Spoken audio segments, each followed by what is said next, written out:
What's up, everyone? Back for another beer review, and today is Wednesday, which of course means it's time for another Western New York Wednesday here on the channel. And the beer I'm reviewing today comes from the Brindle Haus Brewing Company, and they're out of Spencerport, New York, and this is their Brewcy Fruit, the very berry sour variant. So this is a sour ale that is brewed with blueberry, raspberry, blackberry, and strawberry. Comes in at 4.6% alcohol by volume. No IBUs listed in time of review. This can is approximately 2 months old. So Brindle Haus, I don't think I've reviewed anything from them on the channel. I've had a few of their beers. They just started getting distribution into the Buffalo area within the last, I'd say, 3 or 4 months, maybe 6 months. But I've had some of their stuff when I've stopped in Rochester at different, bottle shops and whatnot. And I enjoy what they do. When I saw this one, I was like, all right. Yeah, sounds pretty good to me. I guess their Brewcy Fruit is a series, and this is the very berry sour. I saw another one on tap. I can't remember what it was.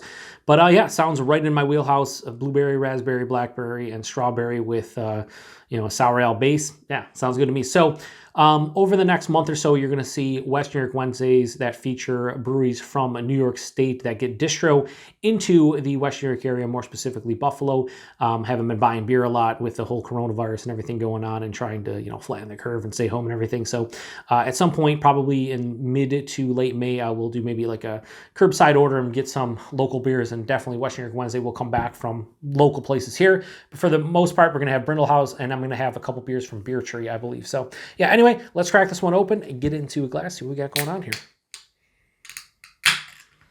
So I'm expecting berries and lots of them. So yeah, it looks like a beer that has all of those berries in it. All right, we'll go like that.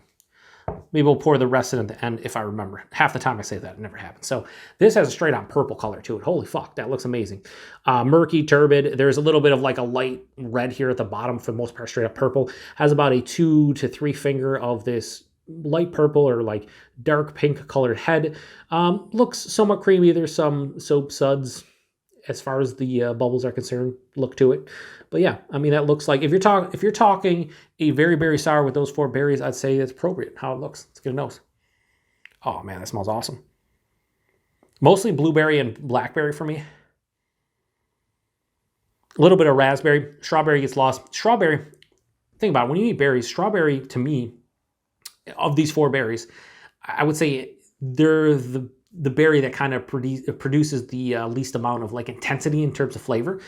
So the blackberry is definitely predominant, the blueberry, the raspberry. The strawberry gets kind of lost. If I was doing this blind, I would definitely say blueberry and blackberry, no doubt, based on the color and just based on the nose. But then I'm getting seedy raspberries as well. Doesn't smell super sour, but it has the typical sour kind of characteristic you get in a base like kettle sour. I don't think they're using lactose, not really a huge sweetness here or anything. Smells like it's going to be slightly acidic as well. Yeah, it just smells like a berry sour. Like there's not much more to say about it. They say very berry sour. There's 4 berries. It's a sour ale. You get all the berry components. It's seedy. It smells like it's going to be tart and slightly acidic. Not a ton of sweetness. Yeah, it smells pretty good. Let's get into it. Cheers, everybody.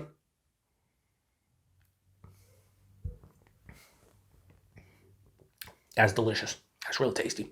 Oh, hang on.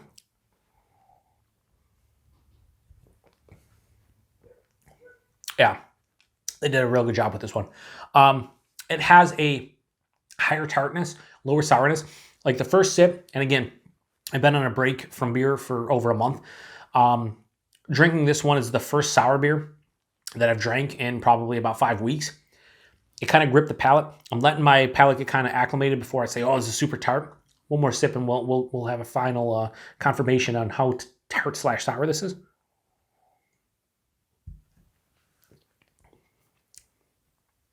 Yeah, this has a firm tartness to it. It's not quite sour. My palate's already acclimated to it.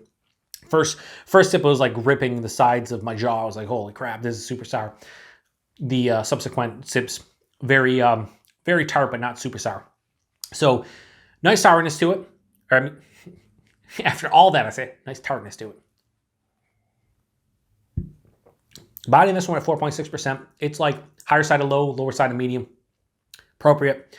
The mouthfeel. A lot of carbonation. very effervescent. It's very refreshing. This isn't like one of your soft, smooth, like crazy pastry sours or like fruit smoothie sours.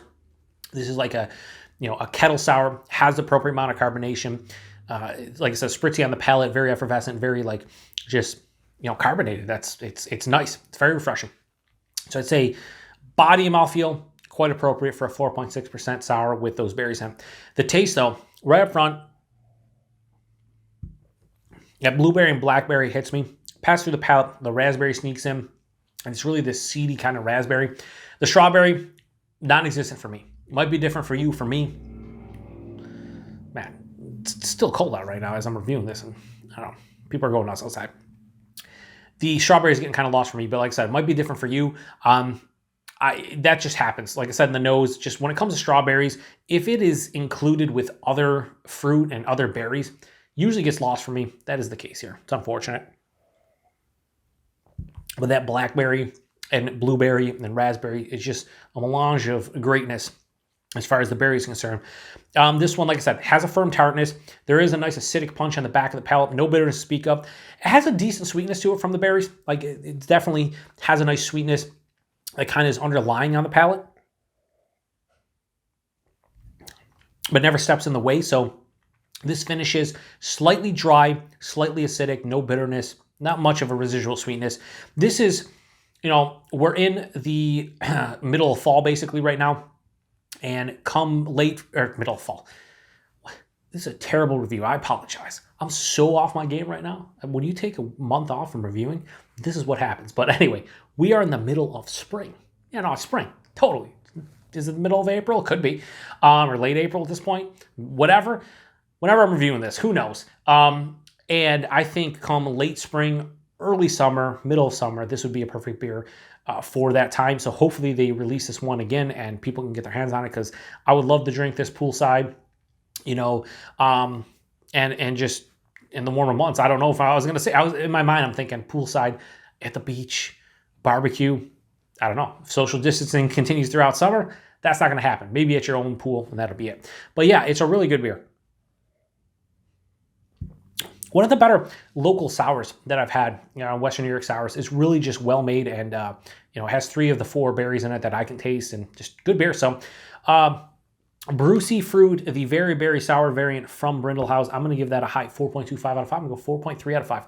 Really good beer. If you see this one kicking around in the Western New York area and you want to give it a go, I highly recommend doing so, especially if you like berries and if you like sours, because that's exactly what this is. Price and availability, this is $18 4-pack. You're talking $4.50 a can. Is that a bit much? Yeah, 4.6% sure, but they're using 4 different berries. Most sour beers are usually $4 a can from what I've seen. Minky Boodle here in the Western New York area from Thin Man, I think it's like 15 or 16 bucks a 4-pack. So a couple bucks more when you're including 3 extra berries. Yeah, I think that's appropriate. Whether or not there's value there, that's for you to decide. And availability, I have no idea other than Western New York area. I know we're starting to get them here at different bottle shops here in Buffalo. They've been in bottle shops in Rochester for quite a while. So yeah, anyway, not much more to say about this one. If you've had this one before, let me know what you think about it. Like I said, 4.3 out of 5, a really good score, really good beer. Definitely one that I'm going to have no problem finishing off. So appreciate everybody stopping by for another beer review and another Western New York Wednesday. Check back next Wednesday for another installment. And until then, cheers. Oh yeah, 4.6%. Yeah. Any sub 5% beer at this point, if you taste the alcohol, something's going on. Cheers.